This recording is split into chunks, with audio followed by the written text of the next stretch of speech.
2022. As only last 2 months are left for NEET, I thought of giving some basic tips which work for me.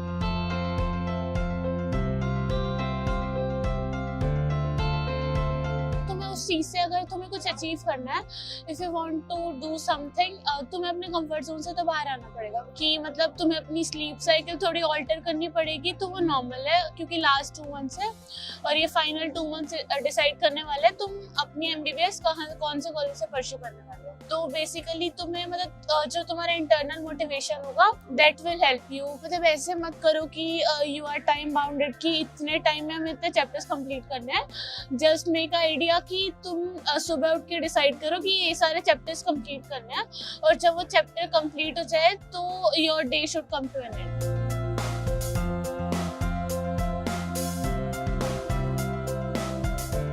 Notes तो मैंने नहीं बनाए थे because I thought कि अगर पूरे में से आना है क्वेश्चन कहीं से भी आ सकता है। When you do revision multiple times the time you take for revisions start decreasing.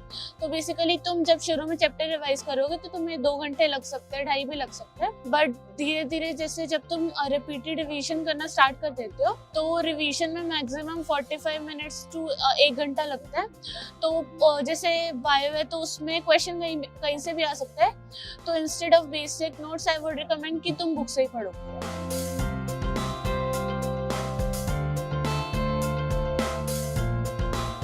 Syllabus, our course come to an end in December and in January they started part syllabus test. तो जब एक बार सारे और they had divided the course into I remember 4 or 6 parts. तो जब एक बार वो पूरा हो गया था तो मेरा ऑलमोस्ट फुल सिलेबस हो गया था। तो I started giving full syllabus test in February. I increase the frequency of test as the exam was approaching. Last time में मैं दिन में दो मॉक टेस्ट दे देती थी।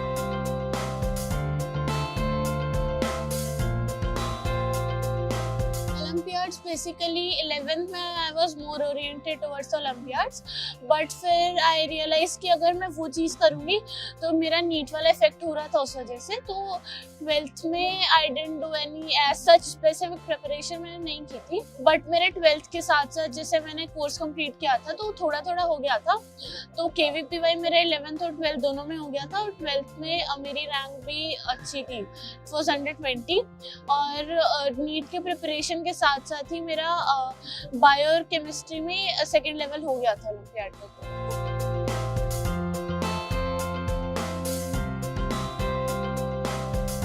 If you are a dropper तुमने सभी चीजें एटलीस्ट एक बार तुम्हें बेसिक आइडिया होना चाहिए उस चीज का। तो जब तुम सेकंड टाइम पे वो चीज पढ़ोगे तो अगर टीचर थोड़ा फास्ट जा रहा है तो that will work for you कि तुम टीचर के पेस से मैच करके रिवाइज करते रहो चीजों को। और तुम्हारा सिलेबस एग्जाम से एटलीस्ट 2-3 महीने पहले कंप्लीट हो जाना चाहिए ताकि तुम उसको रिवाइज कर सको और तुम्हारा कोर्स अच्छे से प्रिपेयर हो जाए।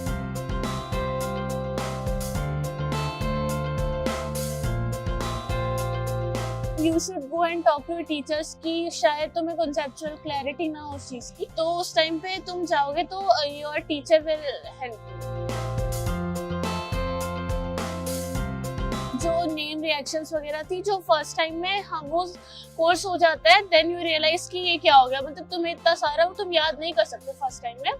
तो उस चीज से पैनिक नहीं करना। तुम अगर वही रिएक्शंस बार बार रिवाइज करते रहोगे and basically you have to focus on the reactions given in NCERT। JEE में क्वेश्चंस नहीं पूछता है, मतलब वो थोड़े कॉन्सेप्चुअल ज्यादा होते हैं। But in NEET they are more like specific reaction oriented. वही रिएक्शन बार बार पूछ चुका है तो नीट में नए क्वेश्चंस नहीं आते। तो तुम बेसिकली PYQs की प्रैक्टिस करते रहो।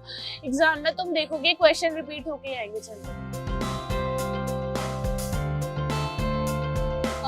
as such I had not prepared for JEE, but मेरे पास टाइम बचता था, मतलब मैं बोर हो जाती थी नीट वाले से। तो I used to solve JEE books. मैंने फिजिक्स और फिजिकल केमिस्ट्री तो काफी करी है। तो the thing which helped me कि अगर मैं ज्यादा टफ कर लेती थी तो मेरे को जो चीज मतलब नॉर्मल होती थी वो ज्यादा इजी लगने लगती थी। तो दैट हेल्प मी। बाकी JEE और नीट में मतलब तुम्हें करने की जरूरत नहीं है। अगर तुम्हारे पास टाइम नहीं है तो तुम वही क्वेश्चन है लिमिटेड, उनकी बार बार प्रैक्टिस करके रिफाइन करो खुद को अच्छे से। JEE ज्यादा कॉन्सेप्चुअल ओरिएंटेड होता है एंड नीट में क्वेश्चन बार बार रिपीट होता है, पैटर्न रिपीट होते हैं। कॉलेज काफी अच्छा चल रहा है। आई एम वेरी हैप्पी कि 11th में आई isolated myself from the world, but अब I am socialising with people. जैसे क्या होता है कि तुम जब कोचिंग में होते हो तो मोस्टली सब लोग सेल्फ ओरिएंटेड ज्यादा होते हैं, तुम लोगों से ज्यादा बात नहीं करते, but once you come to college तुम लोगों से इंटरेक्ट करना स्टार्ट करते हो, और जो तुम्हारे कॉलेज में फ्रेंड्स बनते हैं वो तुम्हारे लाइफ टाइम फ्रेंड्स रहने वाले हैं। तो उस टाइम पे कॉलेज में तुम फन और स्टडीज दोनों को बैलेंस करके चल सकते हो।